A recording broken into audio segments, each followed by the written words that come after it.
Kapihan at Sari Manukan is brought to you by Sari Manok Broiler Feeds. Bilis laki, siksik laman. Ibayo ang sipag at kaalaman ng ating tampok na Certified Sari Manok Poultry Farm Owner ngayong umaga. Hindi nagpakahon sa isang kaalaman. Inaaral ang pinaka-critical na yugto ng pag-aalaga. Ito ay ang brooding.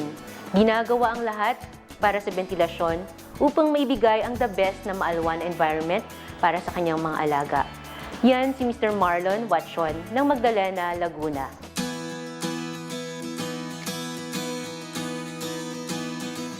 Nag-upisa po ko sa pagpapalayan. Yan po ang aming kinabubuhay sa ngayon. Dahil po sa medyo kakapusan sa kita, kaya ko po naisipan mag-alaga po ng broiler. Bago ko po naisipan na itong hanap buhay po ng pag-alaga po ng broiler, naisip ko po na ano po ba yung kaalaman ko. Umattend po ako ng mga seminar, mga training tungkol po dito sa pag-alaga po ng broiler. Nag-upisa po ako sa 100 hanggang sa naging 200. Nakita ko po na naging maganda yung resulta. Kaya sa ngayon po, meron na po akong alagang 1,000. Dapat po kasi, ang una nating isipin ay kung saan tayo makakakuha ng magandang kalidad ng sisiw. Palagay ko po, dapat po natin isipin o alamin ay kung saan po yung mga reliable source na mapapagkatiwalaan po natin. Tungkol naman po sa pagbubrooding, na ang pagbubrooding daw po ay 2 linggo. Dapat po, sumabay po tayo sa takbo din po ng panahon. Kung kailangan po na buksan na o bigyan na po ng hangin yung ating pong mga sisiw, ay bakit di po natin gawin?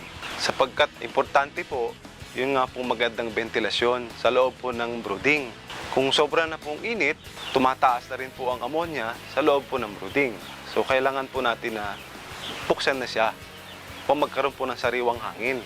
At maiwasan po natin yung sobra pong pagkahapo ng mga sisiw.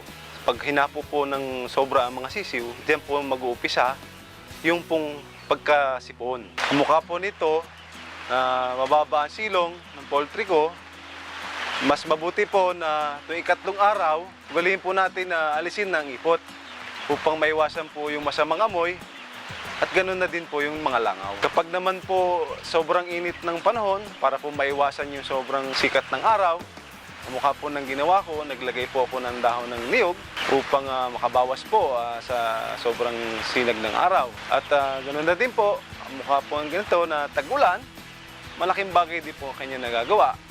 Pag po malakas ang hangin, magiging silbi na rin po siya na windbreaker. Dapat din nating suriing mabuti yung ating ginagamit na pagkain o yung feeds sapagkat malaking bagay ang nagagawa nito sa ating mga alagang manok.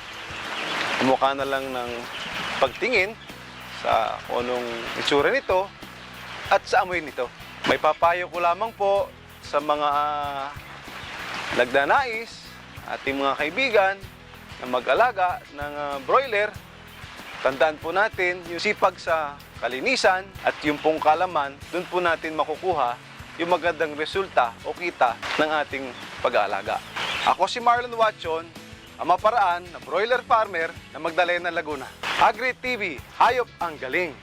Maraming salamat, Sir Marlon, sa sipag at kaalaman. Maliit man o malaking farm, maaring subukan mga out-of-the-box na kaisipan at pamamaraan. Yan naman ang hamon namin sa iba pa nating mga kasaring manukan dyan. Doc po, maraming salamat.